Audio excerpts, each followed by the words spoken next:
एक electrical subject था, मैं क्या यूपी बोर्ड से पास आउट था। काम मिलना शुरू हो गया, इसका मतलब ये नहीं कि आप ऑब्जर्वेशन करना छोड़ दें, आप रीडिंग करना छोड़ दें, वो आपको कंटिन्यू करना पड़ता है। वो तो करना पड़ेगा। जैसे जैसे इंसान आप आगे बढ़ता है तो नए नए लोग मिलते हैं, बड़े बड़े लोग मिलते हैं। तो अगर वो उसने अपने आप को वक्त देना छोड़ दिया तो फिर वो हीरो से जीरो पे आ जाएगा। वो वापस से मतलब नंबर 1 पर आने से भी ज़्यादा ज़रूरी है कि नंबर 1 पर कैसे टिके रहना बहुत ज़रूरी है। और यार पागल क्या कर रहा है ये? जब मैं कर दूंगा, अरे यार बता, पागल ने कर ही लिया। मतलब करके जाओ, मैं कुछ ऐसा करके जाओ जो दुनिया याद रखे। ऐसा ही मत करो कि लोगों के दिल दुखा दो कि देखो दिल कभी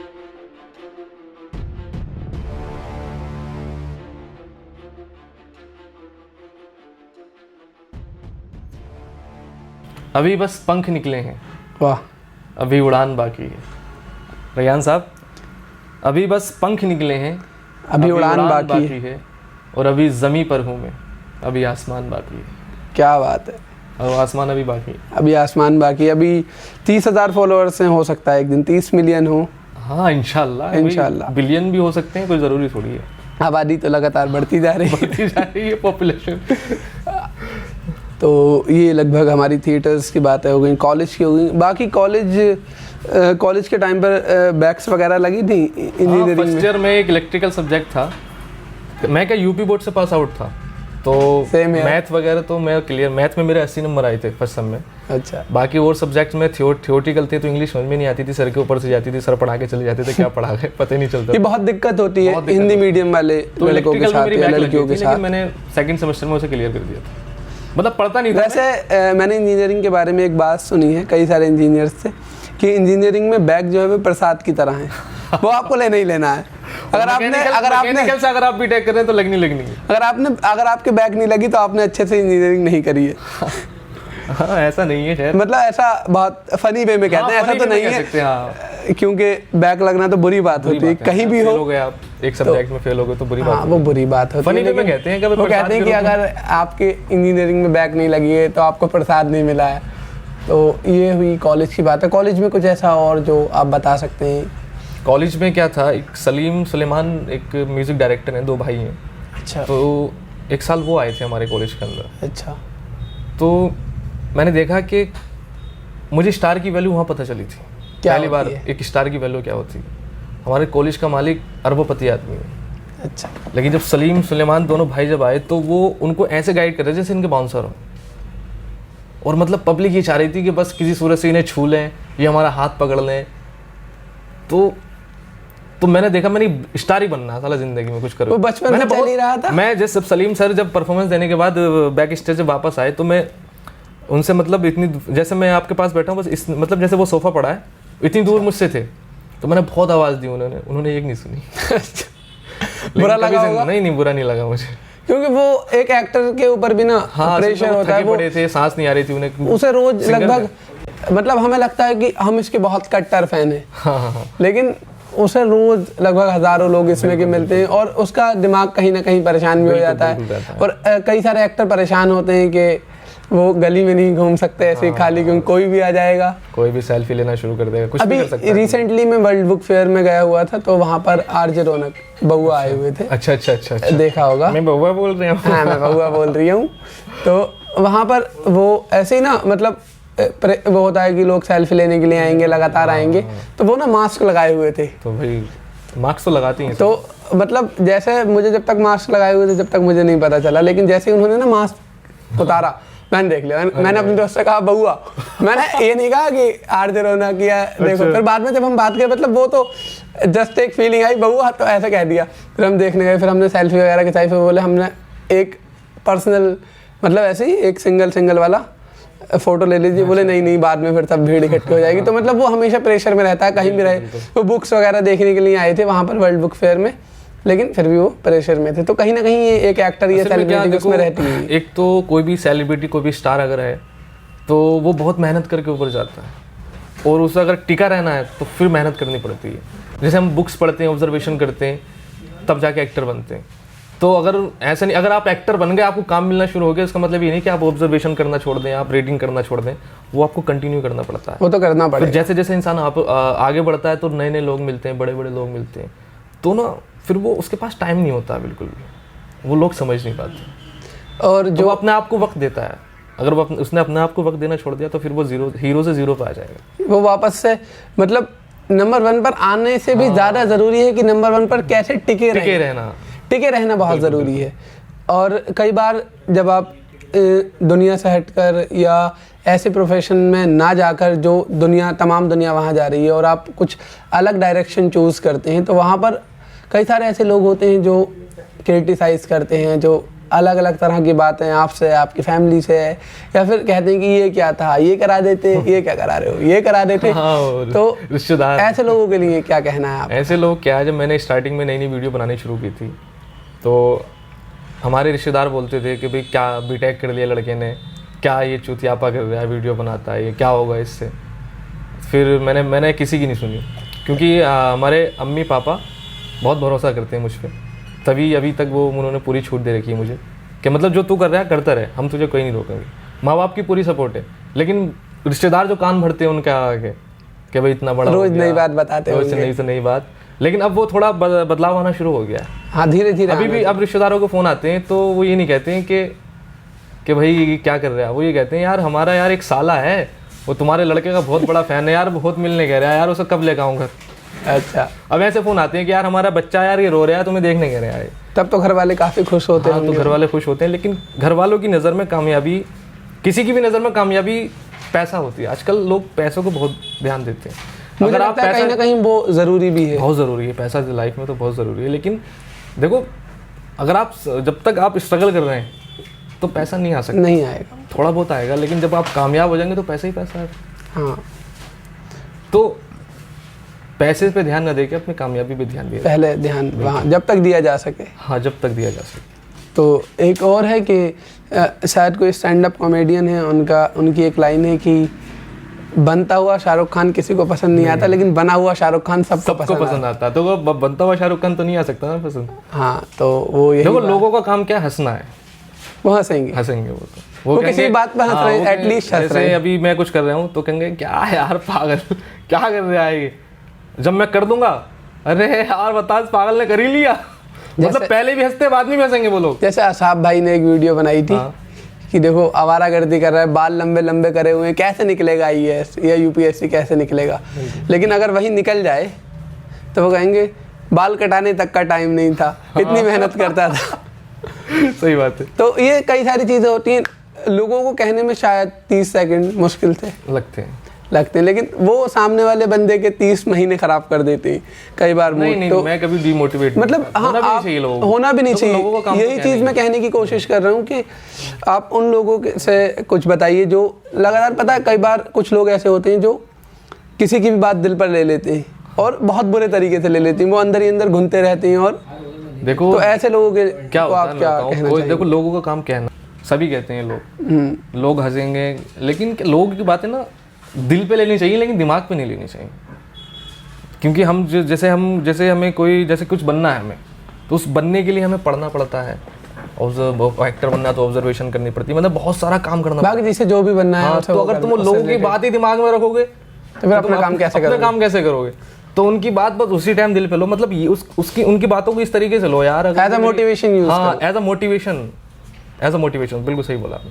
तो ये हुई हमारी कुछ बातें। अब हम थोड़ा और आगे चलते हैं कि ये एक्टर बनने का ख्याल कब आया, और ये ख्याल तो बहुत पहले आ गया था बचपन में, लेकिन थिएटर जाने का ख्याल कब आया? जब आपने इंजीनियरिंग करी थी तो जाहिर सी बात है कहीं जॉब के लिए अप्लाई वगैरह किया होगा। मैं गया था एक कंपनी में, गौरी कंपोनेंट्स प्राइवेट लिमिटेड एक कंपनी थी मेरठ के अंदर। तो मैं कंपनी के अंदर जब मैं गया, ट्रेनिंग पे गया था। अच्छा। ट्रेनिंग होती है, उसके बाद जॉब लग जाती मेरी, इंटर्नशिप। हाँ, इंटर्नशिप पे गया था मैं। तो पहले दिन मैं गया तो मशीनें चल रही थी, शोर शराबा, खटपट ये वो। तो ना मुझे अजीब सा लग रहा था। मैंने यार मैं कर क्या रहा हूँ, मुझे बनना क्या है। अच्छा। तो मतलब मैंने सोच लिया था कि मुझे इन मशीनों में नहीं मरना, साला ज़िंदगी में कुछ ऐसा करके मरना है कि पूरी दुनिया याद रखे कि कोई आया था। ऐसा नहीं है कि हज़ारों लाखों डॉक्टर इंजीनियर रोज़ मरते हैं, पता चलता है उनका कि आज फला साहब डॉक्टर मर गए, आज फला इंजीनियर मर गए, नहीं पता चलता ना। जब एक सेलिब्रिटी की मौत होती है, सिद्धू मूसेवाले साहब का इंतकाल हुआ, मौत हुई उनकी, तो पूरी दुनिया में चर्चा हो कि भाई सिद्धू मूसेवाले साहब जाकिर भाई का एक और शेर है शायद इससे related, हाँ। कि सारी उम्र गुमनाम रहूं, कुछ इस तरह से, पर मैं मौत मशहूर चाहता हूँ। हाँ, हाँ। कुछ ख्वाब हैं जिन्हें मैं आसमां से दूर चाहता कुछ हूँ, ख्वाब है मेरे जिन्हें मैं आसमां से दूर चाहता हूँ, सारी उम्र गुमनाम रहूं लेकिन मौत मैं मशहूर चाहता हूँ। तो शायद कहीं ना कहीं ये एक एक्टर का ख्वाब होता है कि मौत जो है वो मशहूर ही मशहूर होनी। होनी चाहिए। तो उस दुनिया में अगर आए हैं तो फिर ऐसे आके जाके क्या फ़ायदा, कुछ करके जाओ ना यार, कुछ ऐसा करके जाओ जो दुनिया याद रखे। ऐसा भी मत करो कि लोगों के दिल दुखा दो कि देखो दिल, कभी किसी का दिल नहीं तोड़ना चाहिए ज़िंदगी में, कभी किसी को धोखा नहीं देना चाहिए।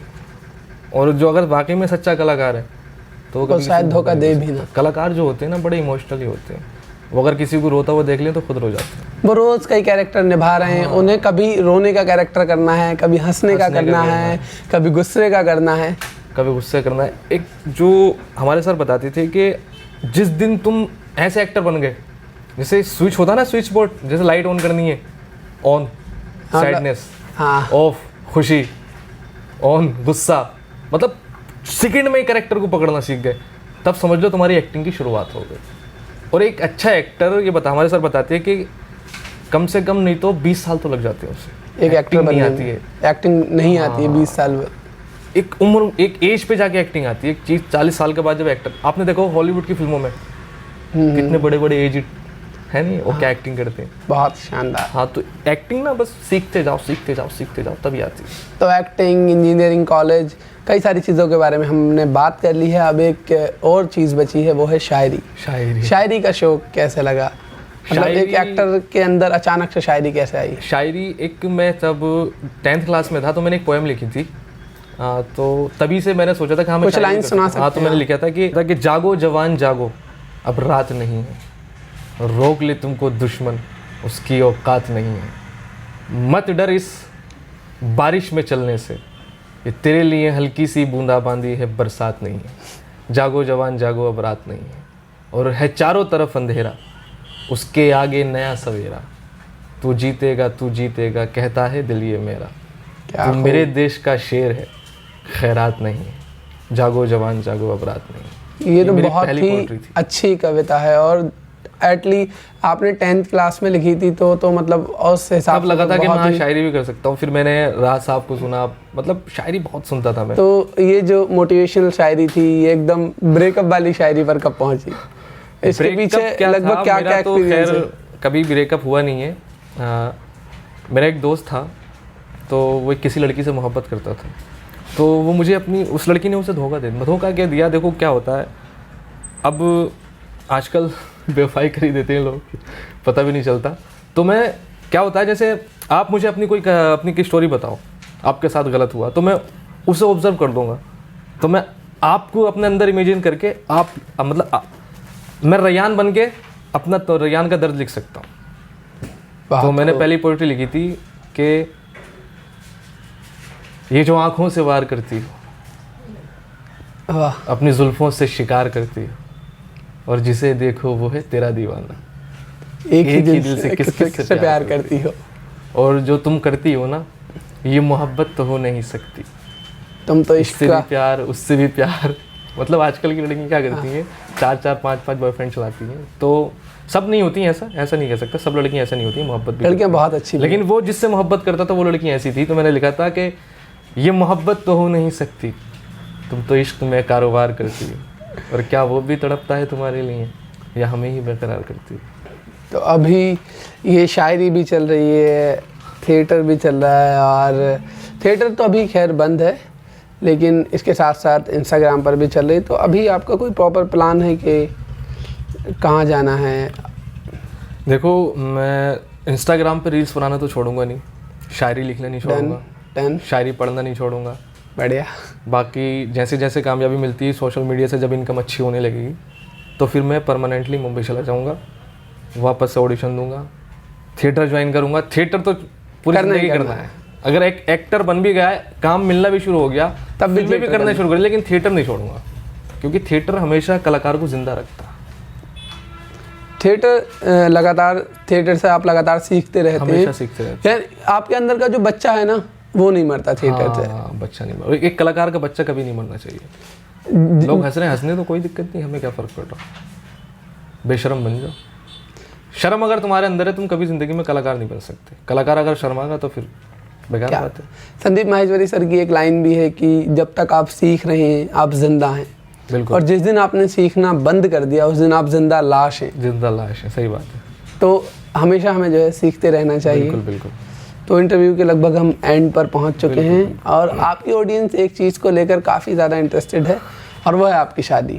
आपकी शादी से ऐसा क्या लेना देना है कि, और कब कर रहे हैं? बेचारे पूछ रहे हैं बहुत सारे लोग। शादी का तो कोई भी डिसाइड नहीं है, लेकिन हाँ जल्दी शादी करूँगा, 1-2 साल 3 साल में शादी कर दूँगा। ऐसा नहीं है कि कामयाबी मिलेगी तभी शादी करूँगा, ऐसा कुछ नहीं है। हाँ थोड़ी बहुत शोहरत कामयाबी अगर मिल गई तो शादी कर दूँगा। क्या होता है कि कुछ लोग सोचते हैं कि लड़की आके मतलब शादी कर लोगे फिर उसमें व्यस्त हो जाओगे, ऐसा कुछ नहीं है। अच्छा, शादी करनी ज़रूरी है और सही एज में सही उम्र में शादी कर लेनी चाहिए हर किसी को। वो बात की बात है, आप कितना स्ट्रगल करते हैं, कितना वो क्या नाम है उनका, एक एक्टर है, नाम मेरे जहन से निकल रहा है, प्रतीक। नहीं अरे पंकज त्रिपाठी जी। पंकज त्रिपाठी, हाँ। शादीशुदा थे, उनकी बीवी ट्यूशन पढ़ाती थी, वो ऑडिशन देते थे, बहुत संघर्ष किया उन्होंने। मतलब अगर आपका हमसफ़र ऐसा है कि जो आपको इस काम से नहीं रोके, तो ऐसे हमसफ़र अगर आपको मिल जाए तो शादी करने में कोई दिक्कत नहीं है। मतलब जो अगर आपका हाथ पकड़ ले तो पूरी लेकिन जिंदगी साथ निभाने के लिए तैयार हो जाए। मतलब उसके अंदर ये डर होना ही नहीं चाहिए कि तुम कल को सक्सेसफुल होते हो या नहीं होते हो। वो तो बस तुम्हारे साथ रहना चाहिए और तुम्हें हमेशा मोटिवेट करना चाहिए। एक चीज़ और है, अगर शादी करने के बाद जाहिर सी बात है कि आपके खर्चे बढ़ जाते हैं। हाँ, तो फिर वो मेंटेन करना भी एक बड़ा संघर्ष। हाँ, तो इतना तो मतलब सोशल मीडिया से आगे जाके 1-2 साल में 3 साल में इतनी इनकम तो होने लगेगी कि इंसान 1-2 आदमी एक फैमिली चला सकता है, एक फैमिली चला सकता है। बिल्कुल। तो ये हमारा लगभग पूरा इंटरव्यू हुआ और हमारी ऑडियंस के लिए आप क्या कहना चाहेंगे? ऑडियंस तो भाई दिल में है मेरे। मैं अगर कोई मेरा फैन तो मैं किसी को मानता ही नहीं, सब भाई है मेरे। अच्छा। कोई छोटा है कोई बड़ा है, तो कोई मतलब गांव के अंदर इतने छोटे छोटे बच्चे हैं जो खाली सिर्फ बोलना सीखे हैं। अगर मैं बाइक से कहीं निकलता हूँ तो आवाज़ देते हैं मुझे, आदिल भाई। अच्छा। तो बड़ी खुशी होती है, मतलब छोटे से लेकर बूढ़े तक फैन है। अलग सा फील होता होगा। हाँ, तो मुझे तो मोटिवेशन मिलता है।